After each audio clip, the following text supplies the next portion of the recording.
Hello and welcome to Technically Speaking, where scientists and engineers come together to chat about a common interest, share knowledge, and satisfy some curiosity. I'm Laura, and in this episode, I'm joined by Aneeqa and Jennifer to talk about cryptocurrencies and find out how computer algorithms can make something valuable and whether all of this is really sustainable.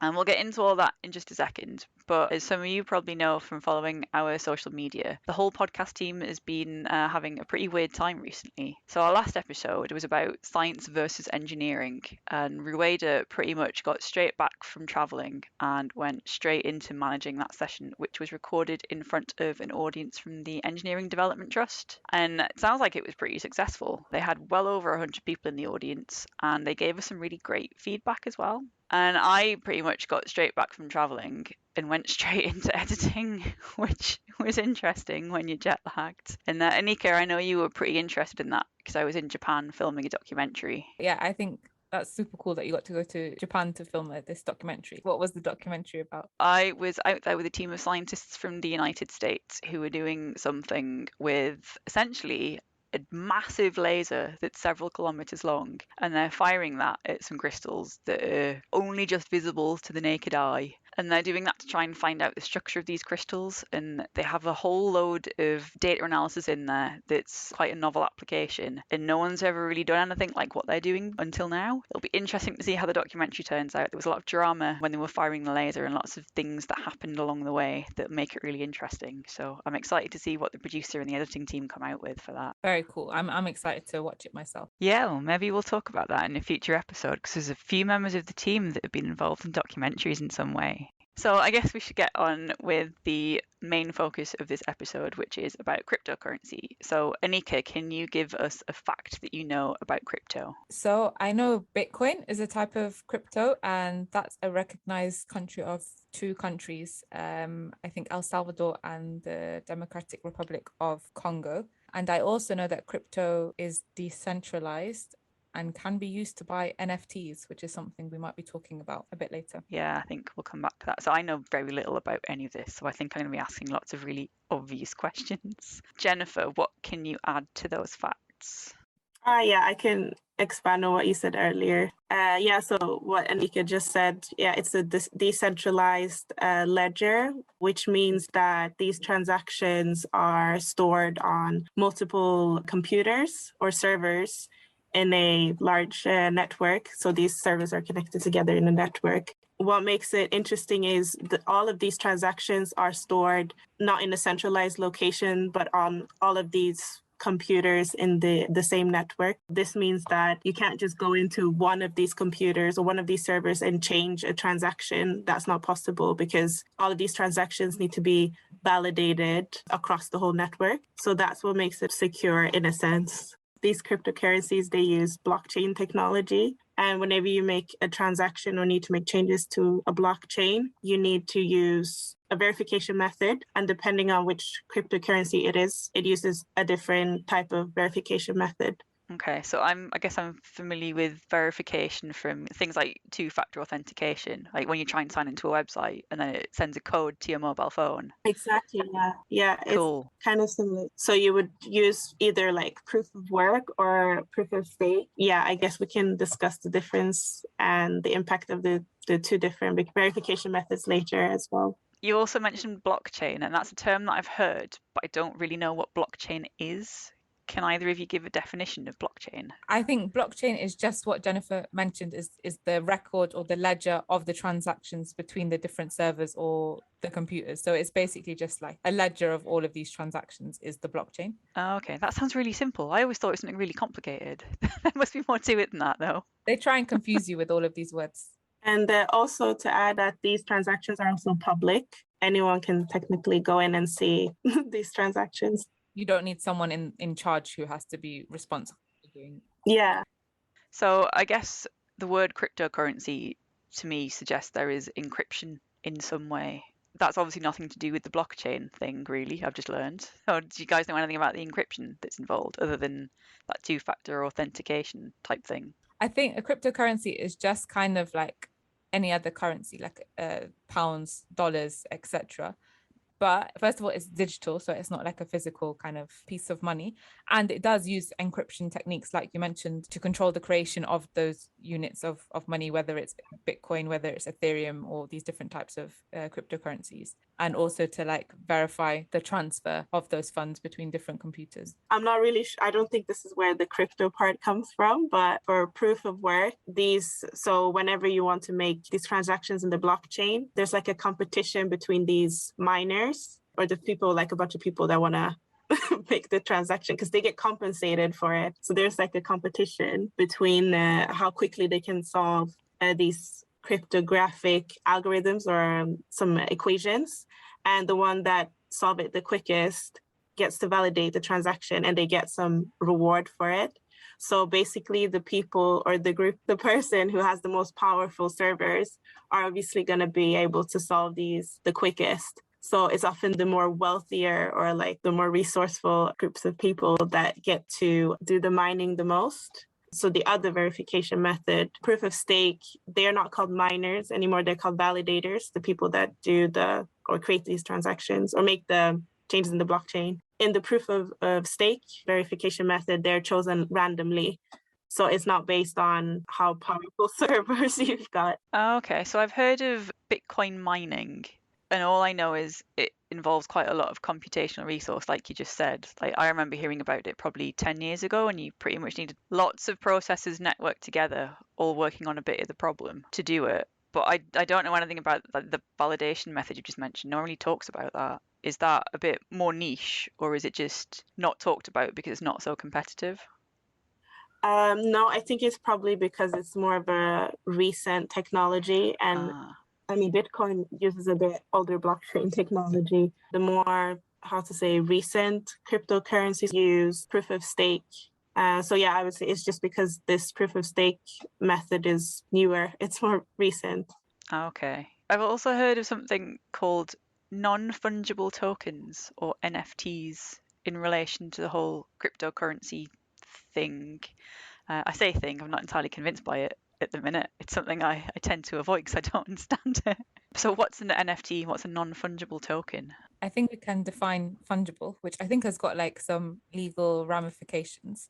The point is that it's non-fungible, which means that it can't be like copied. I think that's correct. If it's non-fungible, it's a unique thing and no one else can copy it. So a Bitcoin is fungible because you can like make many Bitcoins and they all have the same value, etc. But a specific NFT is unique and you can't make millions of them. Once it's made, it's made. I think an NFT can be pretty much anything. It can be a picture, it can be a music, it can be a screenshot of our podcast that we're recording today. That could be an NFT as well. I think that kind of outward facing bit isn't as important as the kind of receipt or the code behind actually you owning the rights to it or you being the unique owner of the NFT itself. That's what gives it the value. So the receipt is what gives it the value. The proof of ownership is what gives it value rather than the actual thing itself.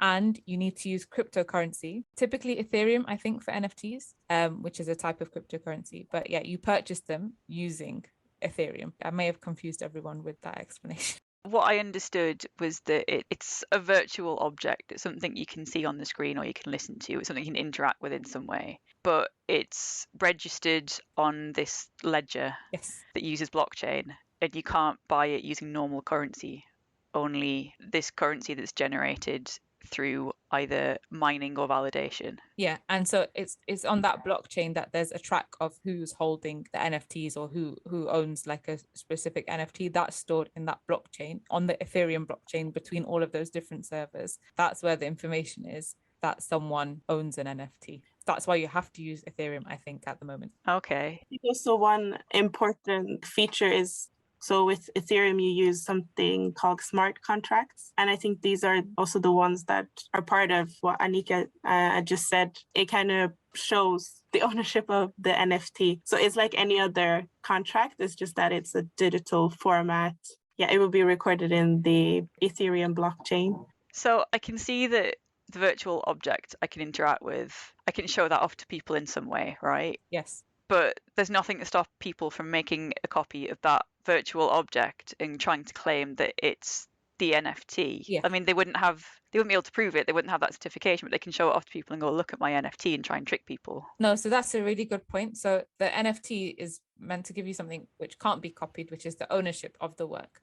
So if you try and think about it in like real inverted comma terms, anyone can have like a copy of the Mona Lisa, for example, but whoever owns the Mona Lisa, only one person can own the original Mona Lisa. So I think it's a similar kind of concept with NFTs, that only one person can own the NFT, whatever it is, but anyone can, yeah, of course, take a photo of it or take a screenshot of it, just like any other type of art. So in that case, what's the point of the NFT as a whole? Because it seems to me like it's split into two parts: the record of who owns it and then the virtual object itself. What the hell's the point in having those two things? Good question, Laura.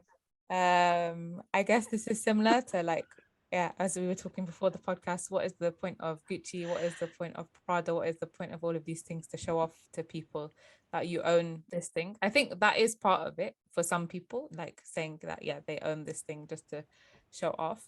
But I think in some cases you can make money, like people are making money from it and doing really interesting things. Like I know some artists are using AI, for example, to make art and to make different sounds. So one dance group I like, they make NFTs, they're called Quick Style, and yeah, they've been making these NFTs using AI.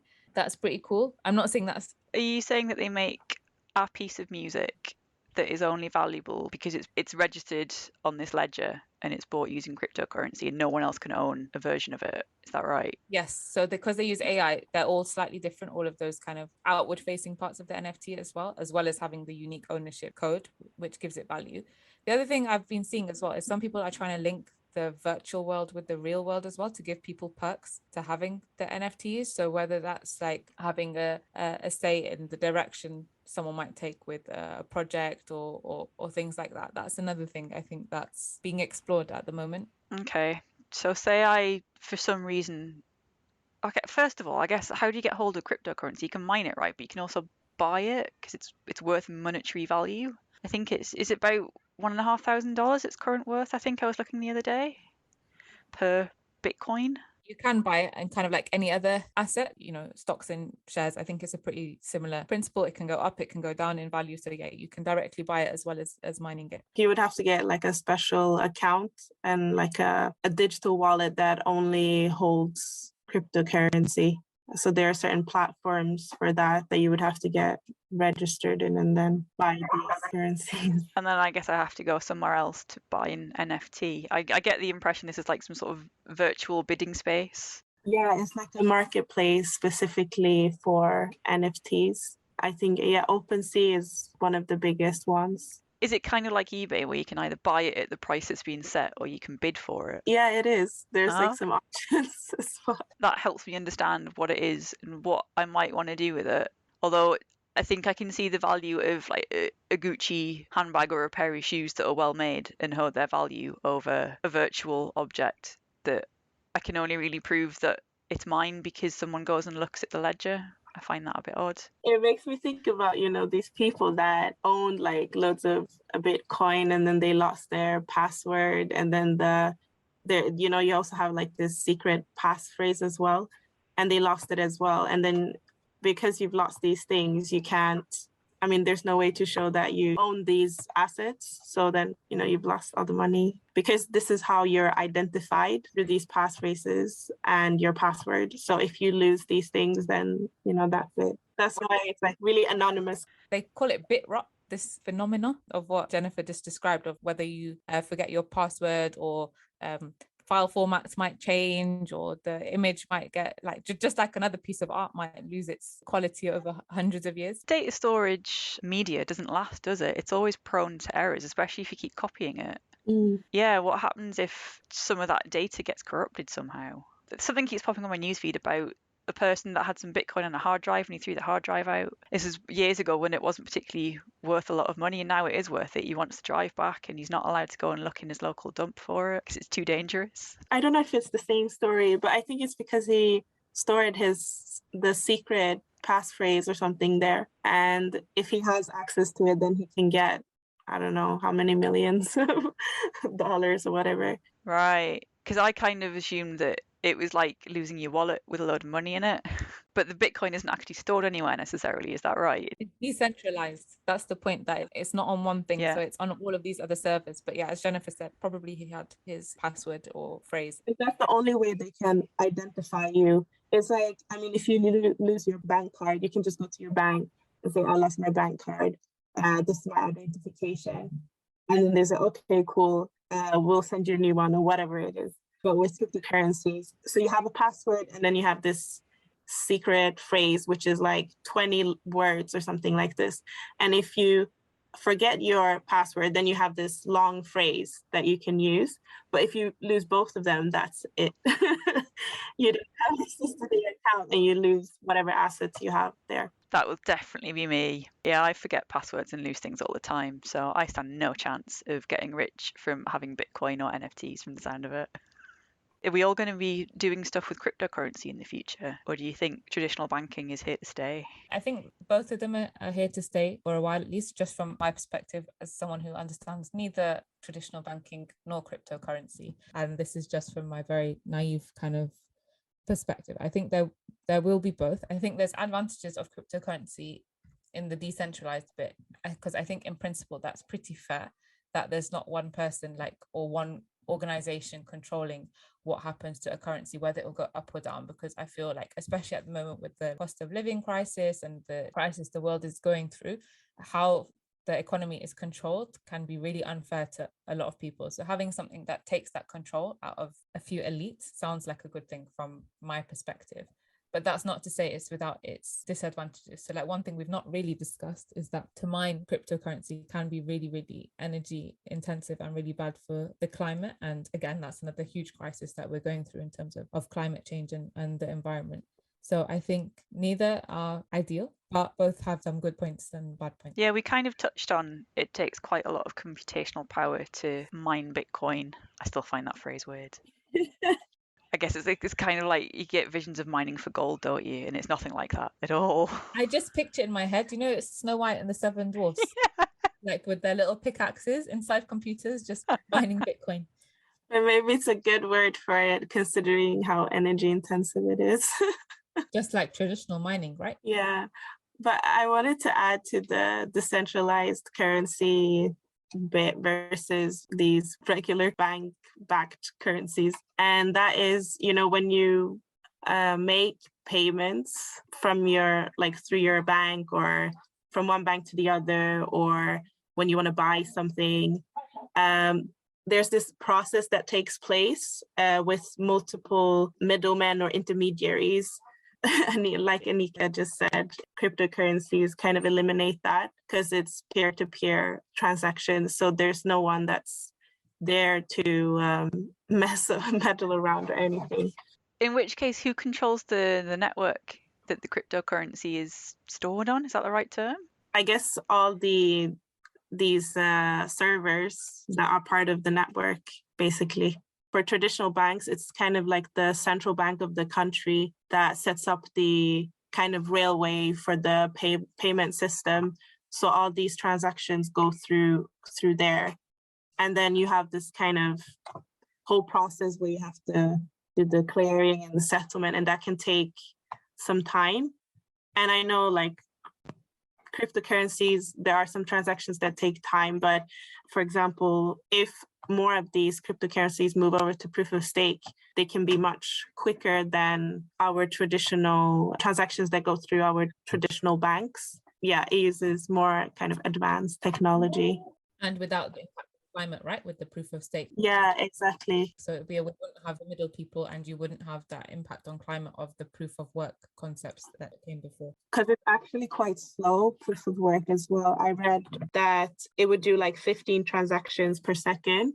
So that would cause some bottlenecks or slowdowns here and there. Do you mean like a financial transaction, or do you mean the actual mining? No, just the transaction. Also making an entry in the ledger, I guess that would be one transaction. But now, if they move over to proof of stake, it will be able to do several thousands of transactions per second. Okay, I guess that's now got me thinking about how many banking transactions happen around the world at any one time in comparison. Yeah. It's not something I've ever really thought of, but I guess it must be quite a lot. But apparently there are some banks that want to use blockchain as well. For their transactions. Yeah, I don't know how, but they somehow want to implement that kind of technology. Is that like things like Monzo or Revolut or these kind of non-traditional banks? No, even traditional banks. Oh, wow. Yeah. Wow. Is that because you mentioned that it's quicker to do the transactions and it's also publicly visible? So is that because maybe it would take the computational effort and the management away from the banks, so it would make their job a bit easier? Yeah, it could be. I actually don't know the reason for it. But that does make sense from my side. And I guess it also makes me wonder about, we've talked a little bit about the energy intensity of mining cryptocurrency, but how much money are centralized banks spending on running their resources? It's not a question we can answer here, I don't think. But I keep hearing that mining cryptocurrency is really bad for the environment because it's so energy intensive. And there are some companies that pretty much buy coal-fired power plants just to run their server farms.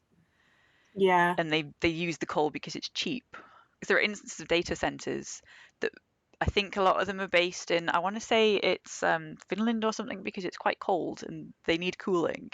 But it's also a country that has a lot of renewable energy sources. So the environmental penalty is a lot lower than like burning coal in the desert, say. Yeah. I feel like this links back to some of the conversation we were having in a really early podcast episode about the carbon footprint of your internet use. Because that's what we're talking about, right? It's all just data moving around and being processed. It's interesting that you mentioned these servers. I think traditionally a lot of banks, or they manage their own servers, but now more and more, many of these banks are trying to move over a lot of their applications or workloads to the cloud. Some of these cloud providers, their servers, they also consume a lot of energy. But I know some of these companies have also tried to use more sustainable energy sources to power up their servers. Yeah, so it sounds like we've sort of been reading the same thing, that data centers do what they can to minimize their environmental impact because it's in their best interest to do so. But I also get the impression that Bitcoin and NFTs are only for the rich. I don't think cryptocurrency is just for rich people. And in fact, there's been a lot of people from developing countries have done a lot of stuff involving cryptocurrencies, and they've worked really hard and they've managed to earn like a lot of money from them by being really, as Jennifer was saying at the beginning, being quite resourceful and finding different ways to mine. But that isn't to deny you do need like a kind of startup fund to have enough money to have enough servers to do the mining, especially with proof of work concept where you do need all of that energy. So you do need enough money to build a farm. I'm talking about mining and farms, and I don't know if farm is the right word, but your initial kind of equipment that you need in order to do the mining does require quite a bit of money to start up with. Conventional money as well. Yes, exactly. From centralized banks. Yeah, and buying actual hardware in order to do it, and then also paying for the electricity to run them, which is really expensive. Unless you can run it through, if you have solar panels, for example, that could be a good way to bypass those electricity costs. But yeah, so you do need money to start with. This proof of stake concept might change things in terms of the amount of money you need to start mining. Plus, there's also the traditional investments. If you don't want to do mining, you can buy 0.00001 of a Bitcoin or whatever. Not that it's worth too much, but yeah, you can invest as little as you want. The NFTs I've seen have been really expensive from my perspective. That might just be, I've not researched it that much, but I think, yeah, you do need a bit of money in order to be able to buy an NFT. Yeah. Yeah, I've also seen some really outrageous figures for an NFT. But there's been a lot of criticism in regards to like crypto investments, that many of them are like pyramid schemes. That's what I wanted to ask. Is it all a pyramid scheme, cryptocurrencies and NFTs? There's one person somewhere that made it seem really appealing and sucked a load of people in. Because I mean, it's the ones that come in early that benefit the most, and the ones that come in late that have to pay for everything. I mean, we've seen it a lot with some of the newer cryptocurrencies, and they sometimes call them stable coins. These sort of currencies that are, it's in the name, they're supposed to be more stable, but then the people that kind of create these currencies, they are not the people, but some people, they promote this coin, tell everyone to invest. The value goes up because of the demand, and that's when they pull out, and then all of a sudden the value goes to zero, and lots of money have been lost by the people that enter later, and those that left earlier, they've made a lot of money out of these other people. So it's kind of almost like a scam. They call it like pump and dump. But that's kind of how a lot of economics works, from my very rudimentary understanding, is something is only as valuable as people make it out to be. So if a lot of people are talking about it and want it, if it's more desirable, the value goes up. Yeah. And then if the influencers, I guess, if you want to go down that route, suddenly say, no, we're not doing that anymore, then the value just drops right out of it. Yeah. Again, I might be wrong, but I feel with like conventional banking and with cryptocurrency, both of these kind of rely on making money from money, if that makes sense. Like, it does. I wanted to say, like, can you really invest in a currency? Yeah. You can trade a currency, I think, but can you invest in something that's just used to buy things? well, I think that's what they do, and I think that's really messed up in my mind. Like, I have no issue, like, if you're investing in some plants or some food or water or resources that actually have some objective use. But I think people forget that money is just something that we can trade, or only gives it value because we give it value to something that is useful. And I think in both these cases, people are making money from money, which removes the useful bit from both of them, which I just think ethically is very messed up in my mind. Like, that doesn't quite sound right to me.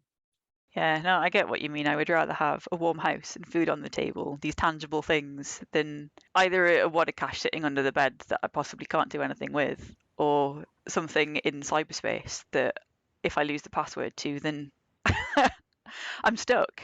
Yeah, pretty much. So I was going to ask, would you guys try and get rich from NFTs or cryptocurrency in general? I suspect the answer to this is no. No, but I wouldn't from conventional like currencies and trading either. But like I said, I'm very scared of these. I'm just scared of money. Like, I don't understand it. It's very confusing. I don't understand how you can make money from money. So yeah, my answer is a no. I don't trust it. It seems too high risk to me. What about you, Jennifer? You seem really well versed on all this. I've learned quite a lot from listening to you talk. No, I wouldn't invest in cryptocurrency either. I think I follow too many like crypto critics. So they always criticize it. But I know quite a few people that invest in it, but I wouldn't do it myself. I think it's way too risky. It's almost like gambling to me, actually, because of the how volatile it is. Would you invest in traditional commodities? Would you ever buy like stocks or shares? Yeah, that's where I'm a hypocrite, because I wouldn't mind buying these things, or like funds. Yeah, this is okay. Stocks, yeah, sort of. But then I guess that goes back to Aneeqa's point that they're tangible things that have a benefit, whether it's a company that employs people or production of food or minerals that we use in all sorts of technology. Yeah. Is that the difference for you, that there are tangible things that can be useful, and cryptocurrency is just kind of this weird bubble that people are making it seem appealing when maybe it's not so great?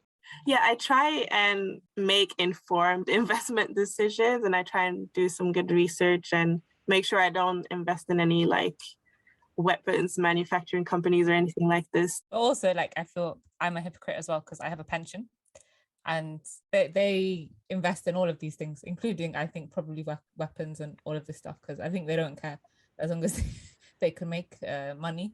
But they're doing that for your own benefit if it's a pension in the future. They say that, Laura. I don't trust them. I see. I'm gonna be like the Tin Hat Gang in all of these apocalyptic movies. I'm just I don't know what's gonna happen by the time. I think that we'll just have to work until we die. That does seem to be the way we're going in the future. So is any of this sustainable? Is any of what we're doing financially at all sustainable? It sounds like we're saying no. I don't think so. I think capitalism is not good, but we don't know anything. Yeah, even these investments, what do you expect it to go up indefinitely? It's really, really crazy when you think about it. Yeah, because I always think about if we go to shopping to the supermarket and I don't know, like toilet rolls gone up in by however much, like it did at the beginning of the pandemic when it all sold out. But say like the price of toilet roll goes up by 500%. No one's celebrating that the price of toilet roll has gone up by 500%. But like for houses or other investments, they celebrate when it goes up. So I just don't understand the double standards. Yeah. Is a podcast that's about science and engineering, which is kind of about discoveries and new developments and the good they can do for the world. We're all saying we don't want these discoveries and these developments. We want to live in the past. And it's not a no to cryptocurrency. I still think that like it does have some, like if we can sort out the climate thing and the like, or just in general, yeah, the whole impact on the environment, I don't think it's a bad idea to have a decentralized. Yeah, and I think even the technology itself can probably be used for something.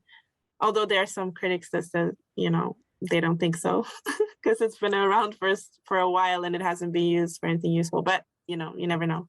Is that because it's not mainstream enough and there are just certain people saying it's this really good thing to get into? When we're talking about it being a pyramid scheme, does it need to be more sort of everyday?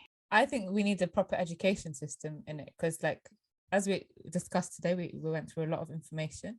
And I think like because I don't think we're really educated about traditional money either. At least I wasn't in school. Yeah. Explained how the economic system worked or why there was a huge financial crash or why these things happen. So I think in general this needs to be included in our education system so people can understand why these things happen and what decisions affect this. And I think it's the same for crypto because the people who understand it, I feel that they're at a strong advantage because they know what makes sense and what doesn't. So I think there needs to be like a program of education in both traditional currency systems or economic systems, but also the new technologies and cryptocurrency as well. Very good point. So I guess that's a good point to end it on, that we all need to be better educated about cryptocurrency, blockchain and non-fungible tokens and the economy in general. And although we've tried to discuss some of these themes between the three of us, none of us is experts in these areas, so we're all struggling a little bit. We all have different parts of the picture here, it sounds like. But at the very least, I think I understand a bit better what cryptocurrency is. That it's essentially an algorithm with a certain number of solutions that you can use to buy things on a ledger that no one person or no one state has control of. But if you lose your password to your digital wallet, then that's it. You have no way of coming back from that. So you have to be careful with how you go about it. So if you enjoyed this conversation, you can find us on Twitter to ask us any questions. We're also on Instagram and Reddit. And if you really liked this podcast as a whole, we would be very grateful if you could support us and buy us a coffee, a beer, or a tea if you prefer. And the link for how to do that is on our profile. So thanks for listening.